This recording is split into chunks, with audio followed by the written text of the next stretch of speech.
Hello friends, welcome back to our channel D Roy blog. তো আজকে ভাবছো তোমরা যে কী ব্যাপার দিদি হঠাৎ এতদিন পর।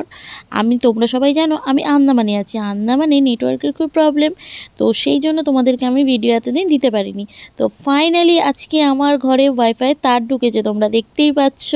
আমরা ওয়াইফাই লাইন নিচ্ছি, এখানে তো অন্য কিছু লাইন নিয়ে যাবে না, তাই বিএসএনএলের দেখো তারটা দেখেছো কত সরু। এই সরু তারটা দিয়ে আমাদের ওয়াইফাই কিন্তু লাইন আসবে, বুঝতে পেরেছো? দেখো দাদা কিন্তু টেস্টিং করে লাইনটা কানেকশানটা করছে, তোমরা দেখতেই পাচ্ছ। দেখো কানেকশন করছে দাদা, এইভাবে কানেকশন করে। তোমরা কোনো দিন দেখেছো? তোমরা দেখলে অবশ্যই আমাকে কমেন্টে জানিও। তো আমার এটা ফার্স্ট টাইম দেখা, এরকমভাবে কানেকশন করে এত সুন্দরভাবে দাদা লাগালো, দেখলাম। তো ফাইনালি আমার ঘরে ওয়াইফাই লেগে গেছে, আবার ভিডিওর মাধ্যমে তোমাদের সাথে আমি দেখা করতে পারবো। তো আজকে ভিডিওটা তোমাদের কেমন লাগলো অবশ্যই জানাবে। ভালো লাগলে like, comment, share and subscribe.